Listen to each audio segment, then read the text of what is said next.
Praise Lord, जय मसीह की। मेरे सभी यूट्यूब फैमिली को परमेश्वर का प्यार चैनल में स्वागत करती हूँ। मेरे प्रियो, आज मैं फिर से आप लोगों के बीच में खुदा का कलाम, आत्मिक भोजन है ना, जीवन की रोटी आप लोगों के बीच में लेकर आई हूँ शेयर करने के लिए। मेरे प्रियो, वचन को सीखना, वचन को पढ़ना, वचन को सुनना बहुत ही ज़्यादा ज़रूरी है, क्योंकि जितना हम परमेश्वर का वचन का ज्ञान हमारे जीवन में होगा, जितना हम वचन को जानेंगे, जितना पढ़ेंगे, उतना ही हमारा रिश्ता परमेश्वर के साथ एक मजबूत हो जाएगा मेरे प्रियो, उतना ही हम परमेश्वर के करीब में हो जाएंगे, है ना। तो वचन हमारे लिए बहुत ही ज़्यादा ज़रूरी है मसीही भाई बहन के जीवन में।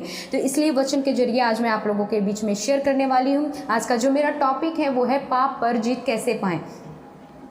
एक व्यक्ति जो कि पाप के ऊपर जीत को पा लेता है, वो अपने जीवन में परमेश्वर की आशीष को देखता है, अपने जीवन में परमेश्वर की योजना को देखता है, अपने जीवन में परमेश्वर की ओर से शांति को देखता है।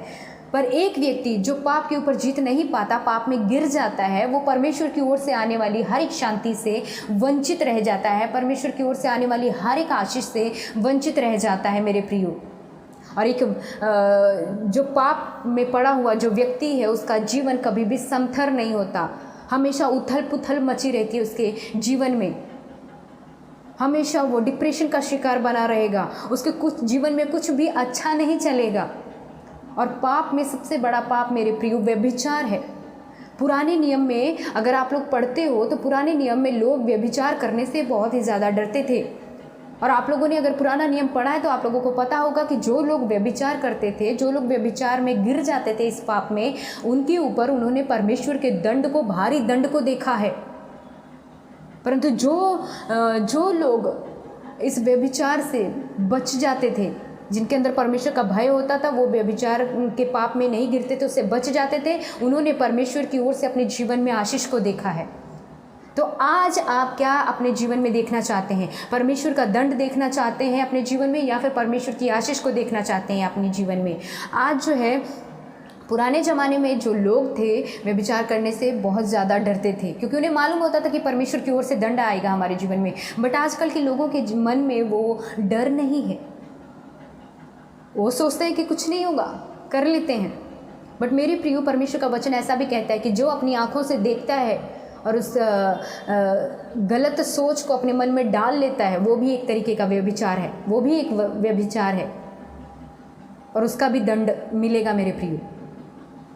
और वचन में लिखा है कि व्यभिचारी लोग स्वर्ग के राज्य के वारिस नहीं होंगे। आज हम वचन के जरिए दो बातों को देखने वाले हैं, दो बातों को देखेंगे, दो व्यक्तियों के जीवन के बारे में देखने वाले हैं। एक व्यक्ति जो व्यभिचार में, उस पाप में, व्यभिचार के पाप में गिर गया और उसके जीवन में परमेश्वर की योजना रुक गई, परमेश्वर की ओर से आशीष रुक गई और उसका जीवन कैसा हो गया। और एक व्यक्ति जो व्यभिचार में नहीं गिरा, उससे दूर भागा और परमेश्वर ने उसको कैसे ब्लेस किया और परमेश्वर की योजना को उसने अपने जीवन में देखा। आज दो व्यक्तियों के जीवन के बारे में हम देखेंगे और अपने जीवन में हम लोग डिसाइड करेंगे कि हमें क्या करना है, हमें कौन सा व्यक्ति की तरफ बनना है अगर हम आशीष पाना चाहते हैं तो। क्योंकि बहुत सारे लोगों की शिकायतें आती हैं कि हम कमाते तो बहुत हैं, बट हमारे पैसा रुकता नहीं है हमारे घर में। एक हाथ से पैसा आता है, दूसरे हाथ से किधर चला जाता है हमें नहीं मालूम पड़ता। कर्जे में ही कर्जे भरते रह जा रहे हैं, लोन लिया है वो भरना पड़ जाता है, हमारे बहुत कर्जे से हम लद चुके हैं, हमें पैसे का कुछ अता पता ही नहीं चलता। कमाते बहुत हैं बट पैसे का कुछ अता पता नहीं चलता किधर चला गया। मेरे प्रियो, अगर आपके जीवन में पाप है तो आप परमेश्वर की आशीष आपके जीवन में ठहर नहीं सकती। अगर आपके जीवन में पाप नहीं है तो परमेश्वर की ब्लेसिंग आपके जीवन में ठहरेगी। हमें जांचने की ज़रूरत है कि कहीं हमारा जीवन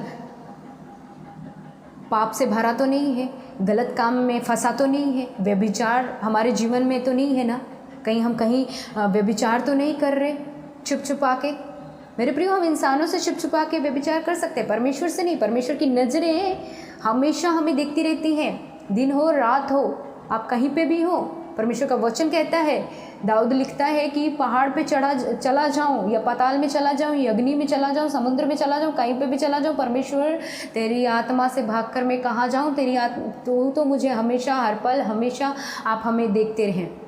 तो मेरे प्रिय, सच में हम परमेश्वर से बच नहीं सकते। अगर हमारे जीवन में पाप है तो हम परमेश्वर की आशीष को अपने जीवन में नहीं देख सकते हैं। आइए हम उन व्यक्तियों के बारे में देखेंगे, परमेश्वर के वचन से सीखेंगे कि परमेश्वर एक व्यभिचार के विरोध में जो चेतावनी दे रहे हैं वो क्या है मेरे प्रियो। जब हम नीति वचन पढ़ते हैं 6 अध्याय, नीति वचन 6 अध्याय उसका 24 वचन है ना, प्रोवर्ब्स 6:24 पढ़ते हैं तो उसमें लिखा है तुझको बुरी स्त्री, ताकि तुझको बुरी स्त्री से बचाए। जब ऊपर पढ़ते हैं तो वो क्या है, शिक्षा के बारे में बताया गया है। आप पढ़ लीजिए, आपके पास अगर टाइम है तो आप लोग पूरा पढ़ें इसको, है ना। इसमें लिखा गया है कि पराई स्त्री से चिकनी चुपड़ी बातें से बचाती है, परमेश्वर की ओर से मिलने वाली शिक्षा। क्योंकि पराई स्त्री जो होती है वो चिकनी चुपड़ी बातें करती हैं, लुभाने वाली बातें करती हैं, अट्रैक्ट करने वाली बातें करती हैं, है ना। उसकी सुंदरता देखकर अपने मन में उसकी अभिलाषा न कर। मैंने बोला ना, आँखों की अभिलाषा एक पाप जिसके कारण हम व्यभिचार में पड़ते हैं। परमेश्वर का वचन कहता है कि उसकी सुंदरता देखकर, पराई स्त्री का सुंदरता देखकर अपने मन में उसकी अभिलाषा मत कर, वह तुझे अपने कटाश में फंसाने ना पाए। क्योंकि एक व्यभिचारिणी जो स्त्री होती है ना, उसका चाल चलन, उसके बोलने का तरीका है ना, कुछ अलग ही होता है, अट्रैक्ट करने वाला होता है। वो जल्दी ही एक खूबी होती है उनके जीवन में, एक गुण होता है जो कि वो जल्दी अट्रैक्ट करती हैं अपनी तरफ, जबकि वो ऐसा नहीं होना चाहिए। नेगेटिव पॉइंट है, उसे बाहर निकालें। क्योंकि वेश्यागमन के कारण मनुष्य टुकड़ों का भिखारी हो जाता है। वेश्यागमन के कारण मनुष्य जो है वो टुकड़ों का भिखारी हो जाता है। मैंने पहले बताया कि बहुत सारे लोगों ने बोला कि सिस्टर हम कमाते बहुत ज़्यादा पैसा हमारे हाथ में आता है, बट किधर चला जाता है हमें नहीं पता। हमारे घर में कोई पैसे की बचत नहीं है, हम कर्जे ही भरते रह जाएंगे क्या? हमारी ज़िंदगी पूरा कर्जे में चली जाएगी, कर्जे में भरती रह जाएगी क्या? मेरे प्रिय, परमेश्वर का वचन कहता है कि जो वेश्यागमन है ना, वो मनुष्य का जो जीवन है वो टुकड़ों का भिखारी हो जाएगा। मतलब टुकड़ा भी नसीब उसके जीवन में नहीं है मेरे प्रियो। आगे परमेश्वर का वचन क्या कहता है कि परंतु व्यभिचारिणी जो है वो अनमोल जीवन का आहेर कर लेती है। व्यभिचारिणी स्त्री जो क्या करती है, अनमोल जीवन, एक खूबसूरत जीवन, एक कीमती जीवन का आहेर कर लेती है। आहेर का मतलब शिकार कर लेती है, आपसे छीन लेगी वो। ऐसे ही 2 व्यक्तियों के बारे में आज हम देखने वाले हैं। एक व्यक्ति के जीवन में व्यभिचारिणी ने क्या किया, उसके अनमोल जीवन का आहेर कर लिया, शिकार कर लिया। परमेश्वर की आशीष, परमेश्वर की योजना उसके जीवन में सफल नहीं होने दिया उसने, क्योंकि वो व्यक्ति जो है वो व्यभिचारिणी के चक्कर में पड़कर पाप में गिरा और उसने परमेश्वर की आशीष को खो दिया अपने जीवन में से। उस व्यक्ति का नाम मैं बताना चाहूँगी, शिमशोन है। बखूबी आप लोगों ने पढ़ा होगा उसके जीवन के बारे में।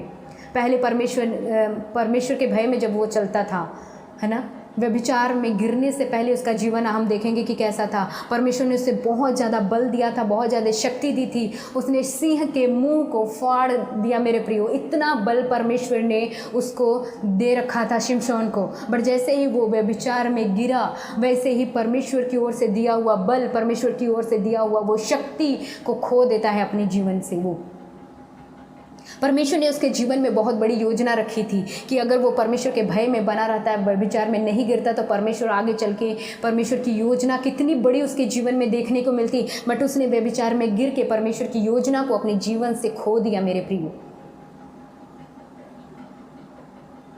पराई स्त्री जो है, पराई स्त्री दलीला ने उसके जीवन का, अनमोल जीवन का आहेर कर लिया, शिकार कर लिया। उसकी मौत शिमशोन की हम देखते हैं कैसी हुई, बहुत बुरी मौत हुई। उसकी आंखों को फोड़ दिया गया, अंधा हो गया वो। बहुत गंदी मौत मिली उसे। अगर वो व्यभिचार में नहीं गिरता, उस पाप में नहीं गिरता, तो परमेश्वर की बहुत बड़ी योजना उसके जीवन में होती और पता नहीं कितना ब्लेसिंग उसके जीवन में आती। परंतु उसको उसने ठुकराया और व्यभिचार में गिरा। ये था एक व्यक्ति के जीवन के बारे में। और दूसरा व्यक्ति यूसुफ मेरे प्रियो, वो परमेश्वर का भय मानने वाला व्यक्ति था। सामने से पोतीफर की वाइफ आती है और उसके साथ ज़बरदस्ती करती है सोने के लिए, व्यभिचार करने के लिए। परंतु वचन में लिखा है कि वो परमेश्वर का भय मानने वाला था और वो वहाँ से अपने वस्त्र को छीनकर उस औरत से भाग जाता है, वहाँ से व्यभिचार में नहीं गिरता, उस पाप में नहीं गिरता और उसका जीवन पोतीफर की वाइफ को बोलता है, पत्नी को बोलता है कि मैं परमेश्वर की नज़र में ये पाप करके अपराधी क्यों बनूं, क्योंकि उसको मालूम था यूसुफ को कि परमेश्वर की नज़र में ये गलत है, व्यभिचार करना बहुत ही ज़्यादा गलत है। अगर मैं इसमें पढ़ूंगा, उसके पास मतलब कि वो कर सकता था, उसको ऑफर मिला, कर सकता था मेरे प्रियो, वहाँ पे कुछ कोई नहीं था, गिर सकता था पाप में, बट नहीं, उसके जीवन में परमेश्वर का भय था। उसने कहा कि मैं परमेश्वर का अपराधी क्यों बनूं, क्योंकि उसे मालूम था कि अगर मैं परमेश्वर का अपराधी बन गया तो मेरी ज़िंदगी में आने वाली हर एक आशीष को मैं खो दूंगा। क्षण भर का ये हमें लगता है कि बहुत ही खूबसूरत ज़िंदगी है, गलत करना क्षण भर का होता है, उसके बाद कितनी बुरी दशा आपकी होती है आपको भी नहीं पता। एक मीठा जहर बोलते हैं ना, वो है ये मीठा जहर। इस शैतान की बहुत बड़ी योजना है गिराने का, ताकि आप लोग परमेश्वर की आशीष से वंचित रह जाएं। और जब यूसुफ मेरे प्रियो वहाँ से भागता है खुद को बचा के, अपने जीवन को बचा के, जब वो भागता है उस पाप में नहीं गिरता, पाप पर वो जीत पा लेता है मेरे प्रियो, व्यभिचार पर जीत पा लेता है। उसके बाद परमेश्वर की योजना उसके जीवन में कितनी बड़ी थी और परमेश्वर की योजना को उसने देखा अपने जीवन में, परमेश्वर की ओर से आशीष को उसने अपने जीवन में देखा मेरे प्रियो। वो कहाँ कारागार में, एक जेल खाने में डाल दिया गया था, परंतु जिस राजा ने उसे जेल में डाला उसी राजा ने उसको वहाँ का प्रधानमंत्री बनाया। कितनी बड़ी परमेश्वर की योजना उसके जीवन में थी। जहाँ पर लोग अकाल में मर रहे थे, अनाज के लिए तरस रहे थे, वहाँ पर यूसुफ प्रधानमंत्री बनकर अनाजों के ऊपर राज कर रहा था, अनाज बांट रहा था दूसरे लोगों को।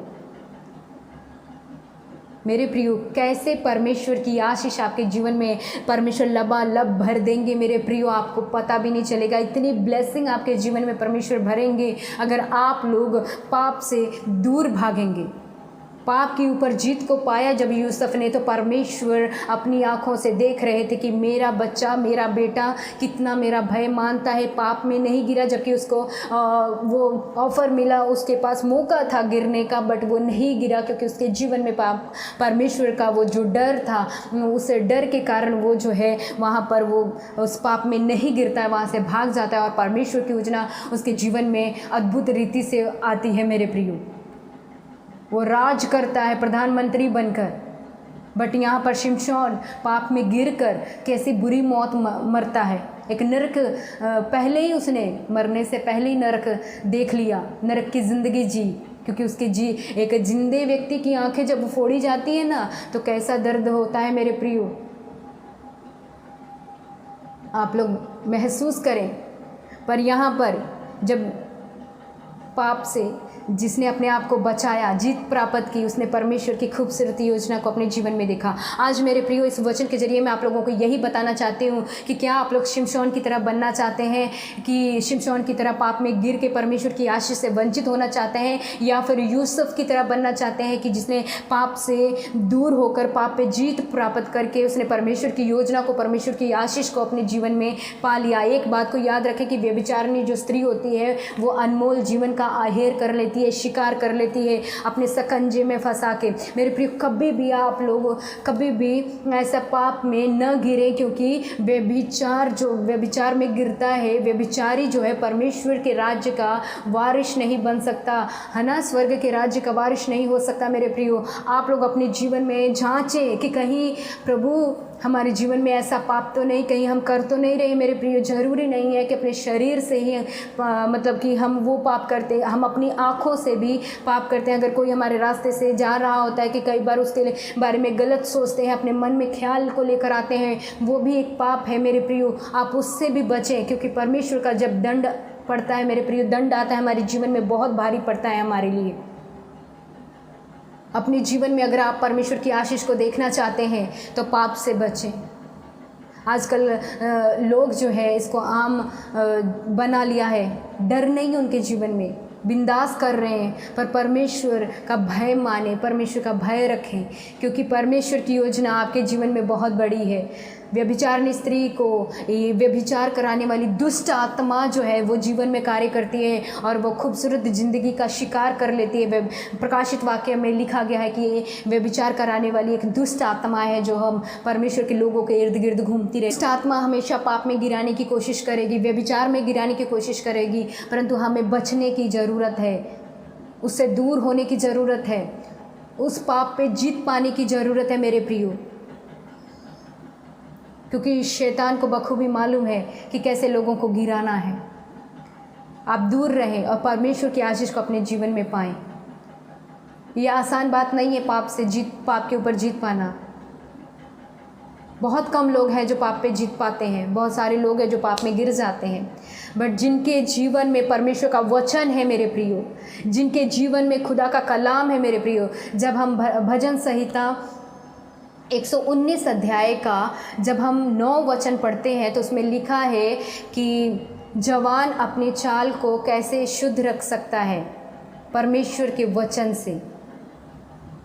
जब परमेश्वर का वचन हमारे जीवन में आएगा तो हम अपने चाल को शुद्ध रख सकते हैं, व्यभिचार से दूर हो सकते हैं, इस पाप में गिरने से बच सकते हैं मेरे प्रियो। परमेश्वर का भय आपके जीवन में बना रहे मेरे प्रियो। परमेश्वर का वचन को पढ़ते रहे और पाप करने से बचें। परमेश्वर की आशीष को, परमेश्वर की योजना को अपने जीवन में समझें मेरे प्रियो। बहुत सारे लोग थे जिनको परमेश्वर ने सेवकाई के लिए चुना था, परंतु इस पाप में गिर के उन्होंने परमेश्वर की योजना को अपने जीवन से ठुकराया। आज उनकी ज़िंदगी को देखोगे तो उथल पुथल है, कोई शांति नहीं है। उनके जीवन का जो रास्ता है वो समथर नहीं है। आपका जीवन ऐसा ना हो, इसलिए पाप करने से बचें, व्यभिचार करने से बचें। प्रभु आपको ब्लेस करे। आई होप कि आज का वचन आपको समझ में आ गया होगा। अगर आप लोग नए हैं इस चैनल पे सब्सक्राइब करना ना भूलें, बेल आइकन को